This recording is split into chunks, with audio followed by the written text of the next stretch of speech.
हम एक वचन पढ़ते हैं दूसरा कुरिन्थियों उसका 13 अध्याय और उसका 11 वचन।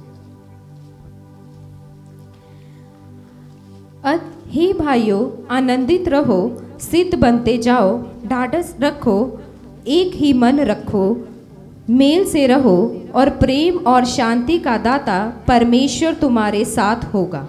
सिस्टर दोबारा पढ़ना, पहली लाइन क्या लिखा है? हे भाइयों, आनंदित रहो। क्या लिखा है? हे भाइयों आनंदित रहो। क्या लिखा है? हे भाइयों आनंदित रहो। आगे क्या लिखा? सिद्ध बनते जाओ। क्या लिखा है? इसको अंडरलाइन कर लो। स्पेशली जो सिस्टर जी के साथ में है, आज मैं 2-3 वचन करवाऊंगा, तो आपने एक निकाल के रखना, आपने एक निकाल के रखना। एक वचन हम और पढ़ेंगे, मत्ती की किताब उसका 5 अध्याय और उसका 48 वर्स। जहाँ पे जगह मिलती है वहीं पे बैठ जाए।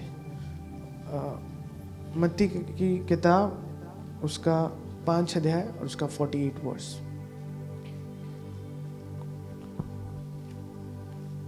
इसलिए चाहिए कि तुम सिद्ध बनो। क्या लिखा है? इसीलिए चाहिए कि। क्या लिखा है? इसीलिए चाहिए कि।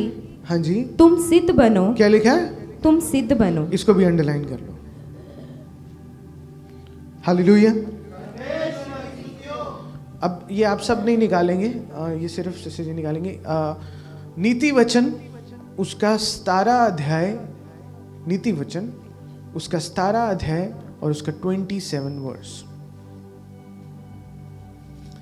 नीति वचन उसका 17 अध्याय और उसका 27 वर्स।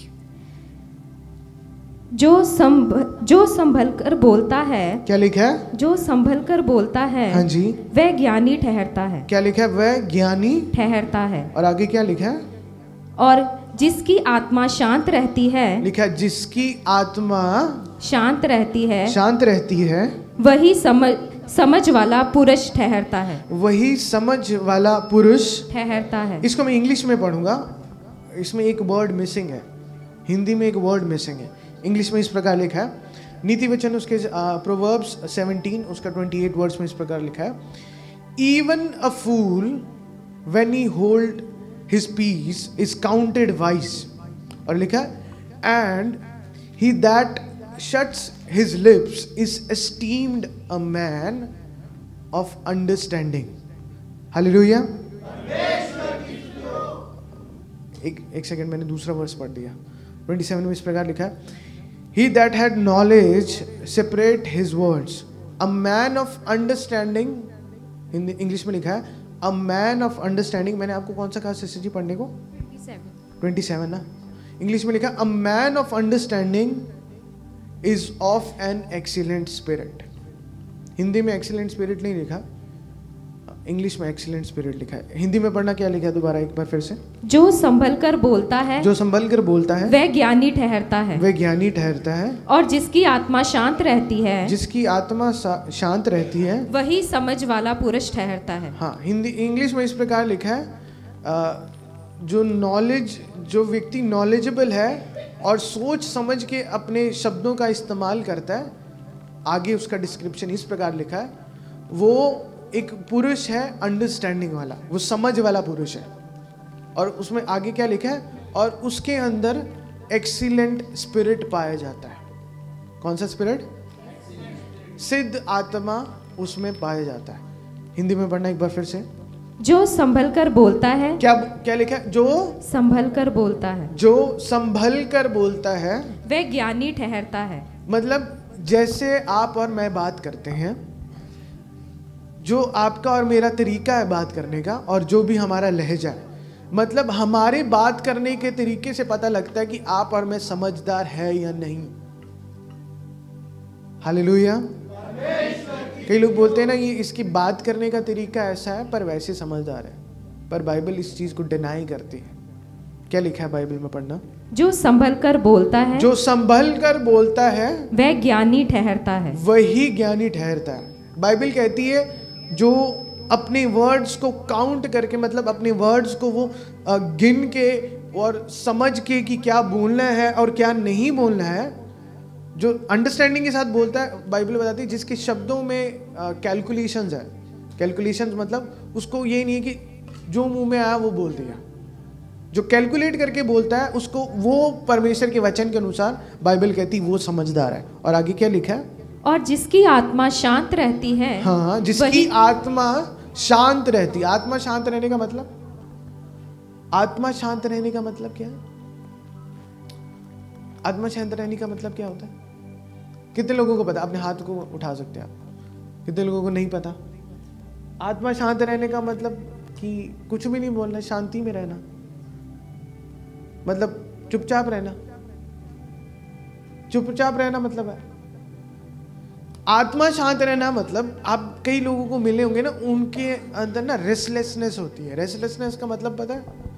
उनको कुछ ना कुछ हलचल मची रहती है, उनके अंदर कुछ ना कुछ मूव करते रहते हैं, उनको ऊपर नीचे कुछ ना कुछ रेस्टलेसनेस रहती है। उनकी आत्मा में पीस नहीं होता, शांति नहीं होता, धीरज नहीं होता, वो सुन नहीं सकते किसी व्यक्ति को आराम से। हालेलुया। बहुत से लोगों ने रेस्टलेस स्पिरिट है उनका, वो किसी ना किसी स्ट्रगल में और किसी ना किसी दिक्कत में रहते हैं। बाइबल क्या कहती है? दोबारा पढ़ना। जो संभल कर बोलता है, जो संभल कर बोलता है वह ज्ञानी ठहरता है। अब और ये बात आप ध्यान से समझ लो सभी। जो संभल कर बोलता है वो ज्ञानी ठहरता है। और आगे, और जिसकी आत्मा शांत रहती है, हाँ, वही समझ वाला पुरुष ठहरता है। जिसकी आत्मा शांत रहती है। अब आत्मा शांत कैसे रहती है? एक होता है नेचर, एक नेचर के हिसाब से होता है। आत्मा कहीं की शांत होती है, कहीं की रेस्टलेस होती है। पर एक आत्मा शांत रहना मतलब जो हम जो प्रभु में है, हमारी आत्मा शांत रहने का मतलब पता क्या है? चाहे परिस्थिति क्या भी है, परिस्थिति कैसी भी क्यों ना हो, पर हम फिर भी हमारी स्पिरिट जो है पीस में है। वो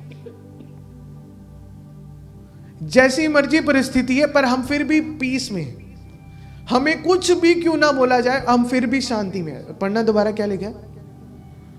जो संभल कर बोलता है, हाँ, वह ज्ञानी ठहरता है। जो संभल कर बोलता है वह ज्ञानी ठहरता है। और जिसकी आत्मा शांत रहती है, वही समझ वाला पुरुष ठहरता है। जिसकी आत्मा शांत रहती है वही समझ वाला पुरुष ठहरता है। इंग्लिश में लिखा है जो संभल कर बोलता है और जिसकी आत्मा शांत है उसके अंदर उत्तम आत्मा पाया जाता है। एक्सीलेंट स्पिरिट उसके अंदर है। हालेलुया। अब ये मैचिंग डैनियल के साथ हो रहा है कि नहीं? डैनियल शब्दों को सोच समझ के बोलता था, उसकी आत्मा भी शांत थी। जब शेरों की मान में भी डाला गया तब भी वो पीस में था, उसका पीस गया नहीं। जैसे गेहूं के ऊपर आत्मा आता है और आत्मा जाता है, उसका पीस, उसका अभिषेक गेहूं के चले जाता है कुछ समय के लिए। हालेलुया। इस विषय में मैं ज्यादा जानना नहीं चाहता, पर आप समझ रहे हो ना मैं क्या कहना चाह रहा हूं। उत्तम आत्मा उनमें पाया जाता है जो समझ के बोलते हैं और जिनकी आत्मा शांत रहती है। उत्तम आत्मा के साइंस है वो। और पढ़ना से जी ये नीति वचन, अभी हमने नीति वचन पढ़ा था। डैनियल का किताब पढ़ना, उसका 6 का 3 पढ़ना। आप सब ना निकालना, सिर्फ वही निकालेंगे हम। कुरिन्थियों में रहेंगे हम सब। डैनियल की किताब उसका 6 अध्याय उसके 3 वचन क्या लिखा है? 23 पढ़ना से जी। हालेलुया। कितने लोग समझ रहे हैं? हाँ जी सिसी पढ़ना। डैनियल उसका 6 का 3। जब यह देखा गया कि डैनियल में उत्तम आत्मा रहती है, तब उसको उन अध्यक्षों और अधिपतियों से अधिक प्रतिष्ठा मिली। हिंदी में लिखा है, क्या लिखा है? अध्यक्षों और अधिपतियों से। इंग्लिश में लिखा प्रेसिडेंट्स। पढ़ना। अध्यक्षों और अधिपतियों से अधिक प्रतिष्ठा मिली, वर्ण राजा यह भी सोचता था कि उसको सारे राज्य के ऊपर ठहराए। आगे। तब अध्यक्ष और अधिपति राजकार्य के विषय में दानियल के विरुद्ध दोष ढूंढने लगे, परंतु अब ये सब आपको पता है। 3 दोबारा पढ़ना। जब यह देखा गया कि दानियल में उत्तम आत्मा रहती है, तब उसको उन अध्यक्षों और अधिपतियों से अधिक प्रतिष्ठा मिली। हालेलुया। जो उत्तम आत्मा है वो प्रमोशन का कारण है, वो आपको प्रमोट करती है। जिनके अंदर उत्तम आत्मा है, जिनके अंदर उत्तम आत्मा है, आपके विरोध में कौन है, आपकी ऑपोजिशन में कौन है, आप किस सरकमस्टांस में रहते हैं, आप किस सिचुएशन में आप हैं, वो कुछ मैटर नहीं करता। जिसके अंदर उत्तम आत्मा पाया जाता है वो प्रमोशन उनकी जीवन में होती है, उनको प्रमोट किया जाता है, उनको ऊंचा किया जाता है। हालेलुया। डैनियल को उसके उत्तम आत्मा के कारण प्रमोट किया गया। उसकी एबिलिटी, उसकी नॉलेज, उसकी विजडम, उसकी लहजे के कारण या जो उसने ज्ञान प्राप्त किया उसके कारण नहीं। आपको और मुझे जो प्रमोट करेगा, आपको मैं एक्सप्लेन कर देता हूँ कहने का मेरा क्या मतलब है। आपका और मेरी जो संसारिक ज्ञान है वो हमें एलिवेट नहीं कर सकता, कईयों को भी कर भी सकता है। वचन में लिखा कईयों को भरोसा संसारिक चीज़ों पे, पर हमारा भरोसा परमेश्वर पे। कईयों को लगता है उनकी एबिलिटी उनको ऊंचा करेगी, कईयों को लगता है उनकी डिग्रीज उनको ऊंचा करेगी, कईयों को लगता है उनकी काम करने का तरीका उनको ऊंचा करेगा, कईयों को लगता है वो जो काम करने का जो तरीका है, जो व्यवहार है, जो दिमाग है, वो इनको एलिवेट करेगा। पर आपके लिए और मेरे लिए वचन में क्या लिखा है? जब हमारे अंदर उत्तम आत्मा पाया जाएगा वो हमें एलिवेट करेगा, उत्तम आत्मा। हालेलुया। मैंने आपको एक चीज बताई थी ना, हमारी एबिलिटी और हमारी स्पिरिट में एक कोलिजन है। हम सक्षम तो है हर एक चीजों में, पर हम स्पिरिचुअली इतने मैच्योर नहीं है। अब एक्सीलेंट स्पिरिट क्या है? उत्तम आत्मा क्या है? उत्तम आत्मा एक स्पिरिचुअल मैच्योर्ड आत्मा है। अब मैच्योर व्यक्ति का क्या मतलब होता है? एक मैच्योर्ड आत्मा का क्या मतलब है? एक स्पिरिचुअली मैच्योर क्या है? उसको पता है कि किस सिचुएशन में कैसा रिएक्शन देना है, किस हालात में क्या बोलना है, क्या नहीं बोलना है, और कैसे कार्य करना है, क्या नहीं कार्य करना है। उसको मैच्योरिटी कहते हैं। हमारे बीच में कितने बच्चे हैं छोटे छोटे, आपको क्या लगता है वो मैच्योर है? फॉर एन एग्जाम्पल, मैं हूं और एक जगह यिर्मयाह है। अब दोनों में से किसको मैच्योर कहेंगे? मुझे ये यिर्मयाह को। उसको क्यों नहीं मैच्योर कहेंगे आप? कुछ एग्जाम्पल दे सकते क्विक का? उसकी एबिलिटीज, क्या बोलना क्या नहीं बोलना, समझने की एबिलिटीज और ये सब चीजें आती हैं। वैसे ही आत्मिक रीति में मैच्योरिटी बहुत ही ज्यादा इंपॉर्टेंट है। अगर आप और मैं स्पिरिचुअली भी बढ़ना चाहते हैं और दूसरा फिजिकली भी। हालेलुया। हम सब प्रेयर करवाते, परमेश्वर प्रमोशन दे दे, परमेश्वर बढ़ा दे, परमेश्वर इंक्रीज करे, हायर रैंक्स में लेके जाए। मैं एक सच आपको बताना चाहता हूं जो आपको सुनने में अच्छा नहीं लगेगा। प्रेयर आपकी रैंक्स को इंक्रीज नहीं करेगा, एक्सीलेंट स्पिरिट आपके रैंक्स को इंक्रीज करेगा। एक्सीलेंट स्पिरिट का मतलब आत्मिक मैच्योरिटी। आत्मिक मैच्योरिटी का मतलब कि आपको पता होगा कि किस सिचुएशन में क्या करना है, कैसे हैंडल करना है, कैसे टैकल करना है, और क्या बोलना है, क्या नहीं बोलना है, क्या करना है और क्या नहीं करना है। उसका साफ एग्जाम्पल पिछली हफ्ते हमने जब डैनियल के बारे में पढ़ा था, आप सबको क्लियर हो गया होगा। अब डैनियल की स्टोरी अपने माइंड में लेके आओ।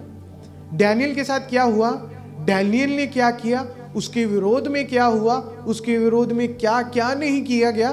पर डैनियल परमेश्वर में, प्रार्थना में, परमेश्वर के साथ और परमेश्वर की चीजों के साथ मैच्योर्ड था, बिल्कुल सिद्ध था, बिल्कुल सही था।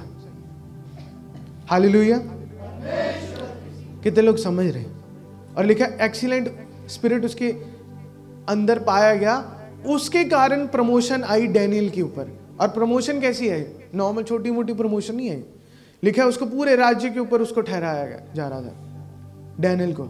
जब उत्तम आत्मा आपके और मेरे जीवन में आता है, कईयों को लगता है सिर्फ आत्मिक चीजें ना वो पास्टर्स और प्रॉफिट्स और इन लोगों के लिए हैं, हमें तो संसारिक ब्लेसिंग चाहिए, हमारी संसारिक बातों से बात करो आप।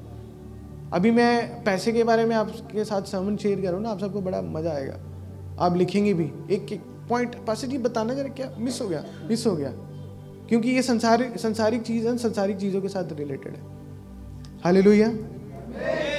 पर मैं आपको ये बता दूं, आप जितना मर्जी जोर लगा लो अपने आप को संसारिक में इंक्रीज करने में वर्ड का इस्तेमाल करके, पर जब तक आपकी और मेरी स्पिरिट मैच्योर नहीं है तब तक वी आर जीरो। हालेलुया। एक इलिस्ट्रेटिव सर्मन दे सकता हूँ मैं आपको। इलिस्ट्रेटिव सर्मन मतलब बड़े एग्जाम्पल्स ये वो आपको हैप्पी करने के लिए। हालेलुया। वो बेनिफिशियल नहीं है। आपको सुनने में अच्छा लगेगा, आपको फील होगा कि आप बड़ा अच्छा फील कर रहे हैं। हालेलुया। पर वो कुछ नहीं करेगा। गुलाब जामुन कितने लोगों को पसंद है? कितने लोगों को पसंद है? इतना कहीं तो सोच सोच के खड़ा कर रहे हैं जैसे कहीं उन्हें तो देखी नहीं कभी। हालेलुया। आपको क्या लगता है वो आपकी हेल्थ के लिए बेनिफिशियल है? आपको क्या लगता है आपकी सेहत के लिए वो बेनिफिशियल है? क्या लगता है? एक दिन मैं वैसे ही देख रहा था उसमें कितनी कैलोरीज होती है। एक बंदा जब जिम में जाता है ना, जितनी वो मेहनत करता है ना, पूरा पूरा मतलब गिरने वाली मेहनत भी कर लेना तब भी इतनी कैलोरीज नहीं बर्न कर पाता जितनी उसमें है। हालेलुया। अब इसको स्पिरिचुअली जोड़ना है। अब सिर्फ फिजिकली मैंने आपको चीज नहीं एक्सप्लेन करने की कोशिश की। हालेलुया। जब तक आप और मैं अपनी आत्मा पे काम नहीं करेंगे ना, आप कुछ भी कर ले, जिस मर्जी व्यक्ति को सुन ले, कुछ नहीं होगा। हालेलुया। मैं ये बोलना नहीं चाहता, फिर मोटिवेशनल स्पीकर्स और प्रचारकों में कोई फर्क नहीं रहेगा।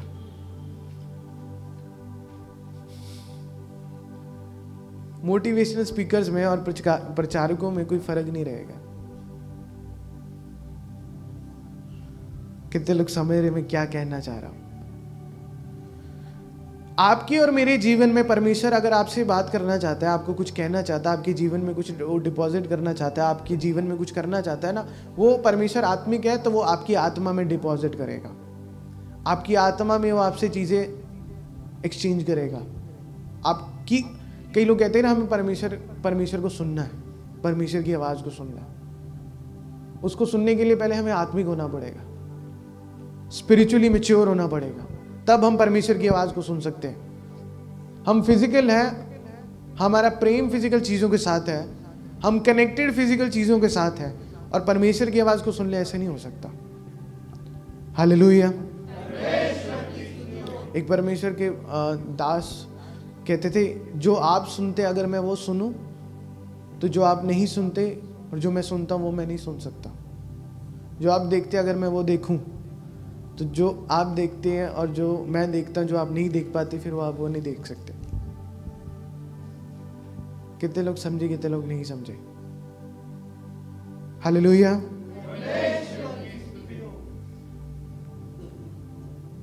परमेश्वर की आवाज को सुनने के लिए जो पूरा वर्ल्ड देख रहा है आपको वो नहीं देखना पड़ेगा, जो पूरा वर्ल्ड सुन रहा है आपको वो नहीं सुनना पड़ेगा।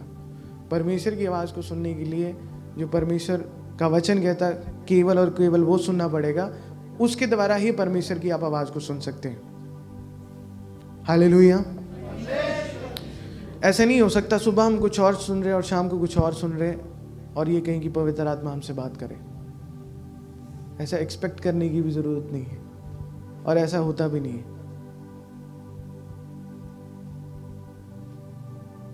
हालेलुया। सिसरी वचन पढ़ना, दूसरा ग्रंथियों उसका 13 अध्याय उसका 11 वचन। इसमें क्या लिखा है? अब इसका लोग कॉन्ट्रडिक्ट कर सकते हैं, हम उत्तम आत्मा नहीं बन सकते, उत्तम तो केवल एक ही था, वही उत्तम था। पढ़ना सिसरी, क्या लिखा वचन में? हे भाइयों आनंदित रहो। क्या लिखा है? हे भाइयों आनंदित रहो, सिद्ध बनते जब जाओ। कई भाइयों से मैं मिलता हूँ वो आनंदित नहीं होते। क्या लिखा है? आनंदित रहो। दोबारा पढ़ना। हे भाइयों आनंदित रहो। हे भाइयों आनंदित रहो। आगे पढ़ना। सिद्ध बनते जाओ। ये अंडरलाइन कर लो। क्या लिखा है? सिद्ध बनते जाओ। सिद्ध बनते जाओ। सिद्ध बनते जाओ। अपने पड़ोसी को बोलो सिद्ध बनते जाओ।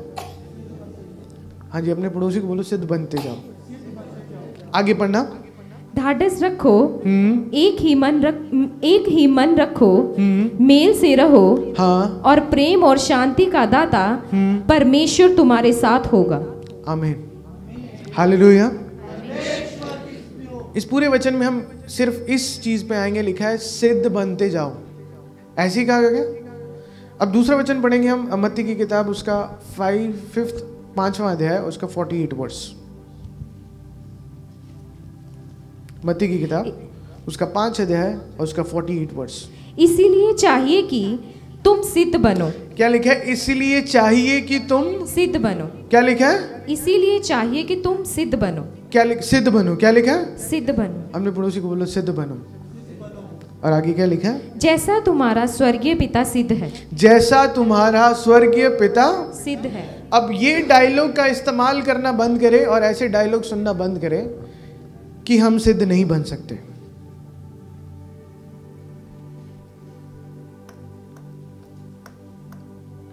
हालेलुया। जब परमेश्वर का वचन हमें कह रहा है कि सिद्ध बनो, और हम क्या कहते हैं कि हम सिद्ध नहीं बन सकते, कोई परफेक्ट नहीं बन सकता, ये परमेश्वर की ओर से बात नहीं है। ये जो बात निकलती है ना कि कोई सिद्ध नहीं बन सकता, ये परमेश्वर की ओर से है ही नहीं। एक चीज मैं आपके साथ शेयर करता हूं। आदम और हवा ने जब गलती की, परमेश्वर ने आदम को एक श्राप दिया कि तू अपने खून पसीने की पसीना तो बहाएगा। पसीना एक श्राप था। कितने लोगों को पता है?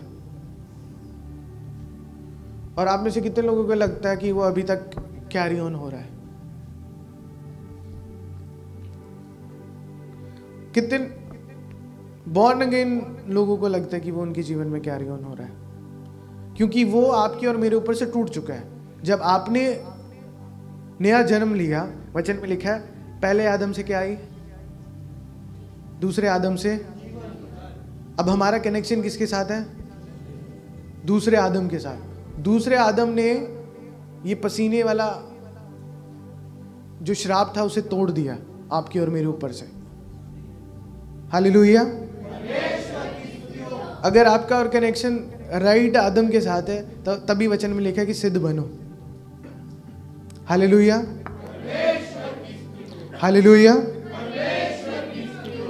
जो दूसरे ग्रंथ उसके 13 अध्याय और उसके 11 में लिखा है ना सिद्ध बनो, जो आपने अंडरलाइन किया, उसको हिब्रू में कहते हैं तेलियोस। उसका मतलब है सिद्ध बनना अपने अंदर, अपनी स्पिरिट में। और जो आपने पढ़ा मत्ती की किताब उसके 5 और उसके 48 में, उसमें जो सिद्ध बनना लिखा है उसको हिब्रू में कहते हैं कैरिटियोस, KARATISO, कैरिटियोसो। उसका मतलब है सिद्ध बनना अपने एक्शंस में। सिद्ध बनना अपने एक्शंस में, पहले अपने अंदर और दूसरा अपने एक्शंस में। अपने अंदर मतलब आपकी स्पिरिट में, आपके मन में, आपके हार्ट में आपको और मुझे सिद्ध बनना है। हालेलुया। और जो मत्ती की किताब 5 उसके 48 में लिखा है सिद्ध बनना, वो हमारे एक्शंस में, मतलब हमारे जो एक्शंस हो वो भी सिद्ध होनी चाहिए। अपने एक्शंस में भी हमें सिद्ध बनना है। हालेलुया। एक्शंस का मतलब क्या है? आप और मैं क्या बोलते हैं, हम कैसा व्यवहार करते हैं, हम कैसा रिएक्शन देते हैं। अब आपको मैं एक चीज बताता हूं। चर्च में क्रिश्चियनिटी टेस्ट नहीं की जाती, चर्च के बाहर क्रिश्चियनिटी टेस्ट की जाती है। कितने लोगों को समझ आया, कितने लोगों को नहीं समझ आया? चर्च में रह के आपकी मसीहत का टेस्ट नहीं किया जाएगा। जब आप चर्च के बाहर जाते हैं तब पता लगता है आप कितने प्रभु यीशु मसीह में है और प्रभु के वचन पे विश्वास करते हैं, या आप कितने सिद्ध हैं। वचन में लिखा दोनों तरह से हमें सिद्ध बनना है, अंदर से भी और हमारे एक्शन से भी। जब हम दोनों रीति से सिद्ध बनते तब एक्सीलेंट स्पिरिट हमारे जीवन में आता है, तब हमारे अंदर उत्तम आत्मा पाया जाता है। और जिसके अंदर उत्तम आत्मा पाया जाता है, मैं आपको ये बता सकता हूं, उसको कोई नहीं रोक सकता। उसके ऑपोजिशन में कितने भी बड़े लोग क्यों ना हो, उसके खिलाफ क्यों ना हो, उसको वो रोक नहीं सकते। उसको कोई दबा नहीं सकता, उसे कोई नष्ट नहीं कर सकता।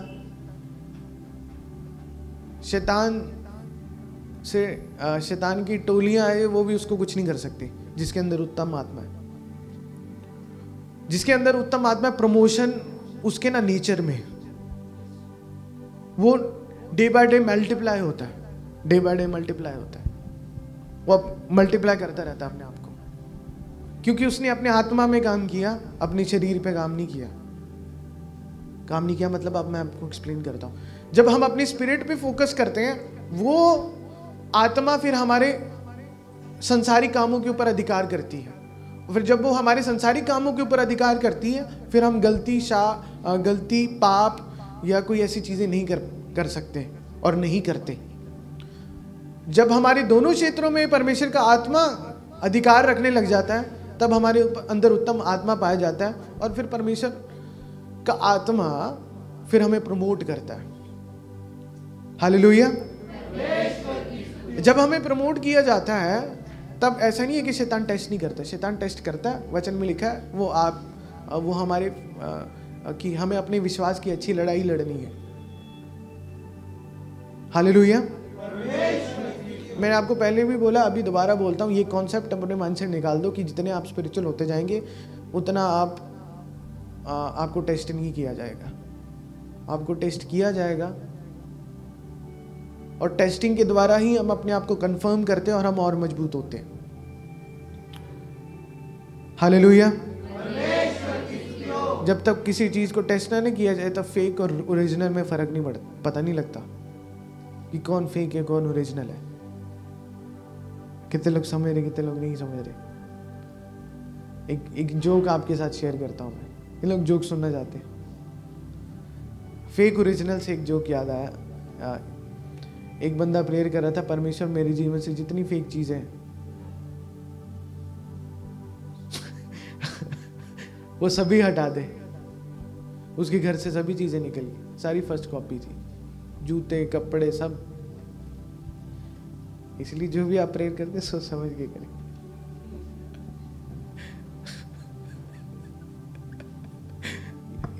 ये जोक था, कितने लोग समझ आए? आपको हंसी नहीं आएगी लगता।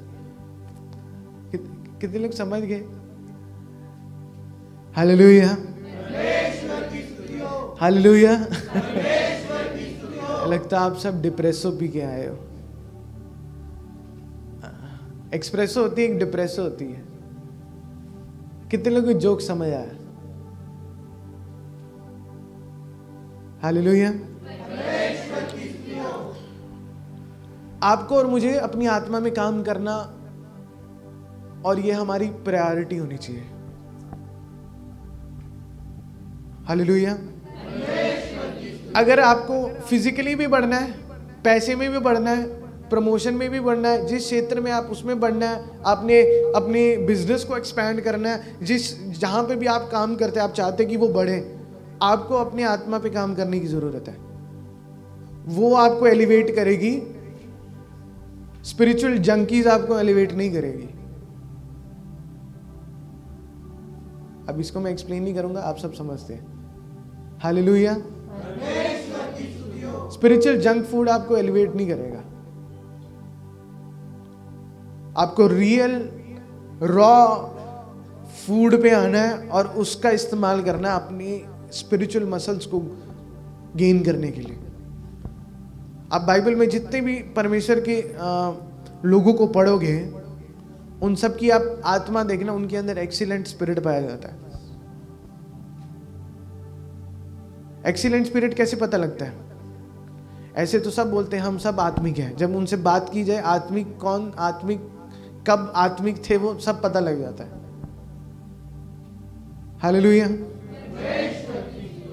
चर्च टॉक सबको आती है, नॉलेज की चर्च की देनी, बाइबल की नॉलेज देनी सबको आती है, पर जब चर्च से जब हम बाहर जाते हैं, तब जो उमड़ता है अंदर से बाहर, उसे पता लग जाता है कि हम कितने आत्मिक नहीं हैं। आप जब घर में होते उससे पता लगता है आप कितने स्पिरिचुअल है, कितने स्पिरिचुअल नहीं है। हालेलुया। आपके अंदर से किन चीज़ों की आप चाहत ज़्यादा करते हैं? वो आपकी आत्मा के रिलेटेड है या हमारे फिजिकल चीज़ों या संसारिक चीज़ों के साथ रिलेटेड है? हालेलुया। मैंने आपको पहले भी बताया, अभी भी बताऊंगा। रिचनेस इससे नहीं पता लगती कि आपके बैंक अकाउंट में कितने पैसे हैं, मेरे बैंक अकाउंट में कितने पैसे हैं। आप आत्मा में कितने रिच है उससे पता लगेगा कि आप जेन्युइनली कितने रिच हैं। पर आत्मा में कई लोग ब्रोक है, इंग्लिश में ब्रोक बोलते हैं। ब्रोक को हिंदी में बोलते हैं जो गरीब से भी गरीब हो। हालेलुया। तो आपको फिर रिच करना बहुत मुश्किल हो जाएगा। हालेलुया। आपको और मुझे अपनी आत्मा पे वर्क करना है, अपने अंदर एक्सीलेंट स्पिरिट लेके आना है। एक्सीलेंट स्पिरिट कैसे आता है? कोई बता सकता है?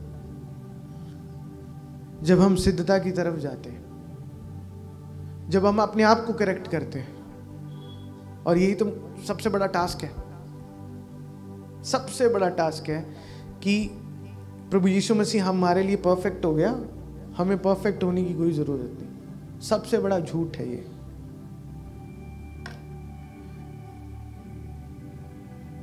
सब कुछ प्रभु यीशु मसीह ने कर दिया, हमें कुछ करने की जरूरत नहीं है। बैठो, चिल करो, रिलैक्स करो, मजे करो। यही तो शैतान चाहता है। शैतान यही तो चाहता है कि हम कुछ भी ना करें, कुछ भी ना करें। हम ना प्रेयर करें, ना वचन पढ़े, और ना उपवास करें, और ना चर्च की एक्टिविटीज में इन्वॉल्व रहें, ना परमेश्वर के दास की बात को सुने, और जो आपसे वो और मेरे से वो जो बात करते हैं उस पे हम कुछ ना करें, बैठे रहें। ये फेथ करके कि परमेश्वर ने हमारे लिए सब कुछ कर दिया। ये शैतान का सबसे बड़ा धोखा है, और मेजॉरिटी ऑफ क्रिश्चियन यही करते हैं। आपने देखा होगा कुछ लोग एलिवेट करते हैं, मतलब कुछ लोग जाते हैं, कुछ लोग बढ़ते हैं। क्यों बढ़ते हैं? क्योंकि वो अपने आप को सिद्धता की तरफ लेके जाते हैं। हालेलुया।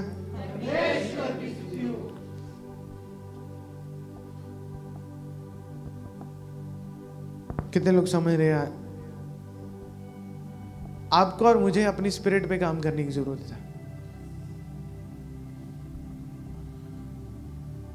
जैसे पिछली बार मैंने कहा था ना आपको, जितना हमारे लिए सांस लेना जरूरी है ना, उतना ज्यादा हमारी स्पिरिट के लिए हमें स्पिरिट को फीड करना बहुत ज्यादा जरूरी है। हालेलुया। एक्सीलेंट सिद्ध आत्मा जब आपके और मेरे अंदर होगा, प्रमोशन आपके और मेरे जीवन में होगी। परमेश्वर पैसा भी बढ़ाएगा, परमेश्वर हेल्थ को भी परफेक्ट करेगा। जहां पे भी आप काम करते, जिस क्षेत्र में भी काम करते, परमेश्वर आपको उस क्षेत्र में सबसे ऊंचा और सबसे बेस्ट पोजीशन पे रखेगा। हालेलुया। एक चीज लास्ट, फिर मैं आज के वचन को खत्म करूंगा। बिलीव को हिंदी में क्या कहते हैं? हाँ जी। और फेथ को हिंदी में क्या कहते हैं? बिलीव को हिंदी में क्या कहते हैं? फेथ को हिंदी में क्या कहते हैं? मैं भी इन दोनों का अलग अलग शब्द ढूंढने की कोशिश की, मुझे हिंदी में इन दोनों का अलग शब्द नहीं मिला। पर इंग्लिश में बिलीव और फेथ में फर्क है। कितने लोगों को पता है बिलीव और फेथ में क्या फर्क है? वचन में ये नहीं लिखा कि हम बिलीव के साथ चलते हैं, वचन में क्या लिखा? फेथ के साथ। अब मैं आपको इसकी डेफिनेशन देता हूँ, सिंपल डेफिनेशन। बिलीव का मतलब क्या होता है? जो एक चीज है और वो सही है, हम उस पर विश्वास करते ही है। फेथ का मतलब क्या होता है? जब हम उस पर काम करते हैं ना, उस चीज पे ट्रस्ट करके उस पर जब हम एक्ट करते हैं ना, तब वो फेथ बनता है। और फेथ के द्वारा परमेश्वर खुश होता है, और फेथ के द्वारा हमारे जीवन में काम होता है। ऐसे तो बहुत से लोग बिलीव करते हैं, कहते ही सब ये लोग, ये डायलॉग आपने बहुत सुना होगा, यार वचन में लिखा, हम विश्वास करते हैं, वचन में तो लिखा है, पर वचन हमारे जीवन में तो नहीं पूरा होता। वो कहते हैं प्रभु आपके वचन में ये लिखा है, हम विश्वास करते हैं, ये पूरा क्यों नहीं हो रहा मेरे जीवन में? क्योंकि उनका बिलीव अभी फेथ पे नहीं गया। कितने लोग समझ गए, कितने लोग नहीं समझ? बिलीव और फेथ में ये फर्क है। हालेलुया। आज एक मैंने आपको रियलिटी चेक दिया, हम में से बहुत से लोग बिलीव करते हैं और बहुत कम लोग फेथ करते हैं। फेथ एक एक्शन है, फेथ एक एक्शन है। बिलीव एक स्टेट है जिसमें हम मानते हैं ठीक है ये होता है। जैसे कई लोग मानते हैं कि प्रभु यीशु मसीह चंगा करता है, पर जो लोग फेथ करते हैं उनके जीवन में वो चंगाई देखते हैं, क्योंकि वो एक्ट करते हैं, जो जिस पे वो बिलीव करते हैं उसको वो सुन के उसके कामों को वो मानते हैं, तब वो फेथ में बदलता है और परमेश्वर तब काम करता है। हालेलुया। आप में से जितने लोगों ने सुना, मुझे पता है सबको बिलीव है। अब आप इसको कब फेथ में ट्रांसफर करेंगे, अभी आपके ऊपर डिपेंड है। आज के वचन के द्वारा आप सबको आशीष मिले। हालेलुया।